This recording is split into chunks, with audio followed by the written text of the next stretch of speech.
Diesel engines can run for 1,000,000 miles. So why is everyone killing them off?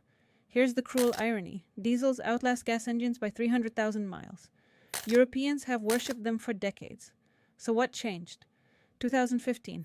Dieselgate exploded. Volkswagen lied about emissions for years. Suddenly everyone realized diesels were poisoning our cities. Governments panicked. Diesel bans spread like wildfire across Europe. Meanwhile, Tesla proved electric could be great, fast, and clean.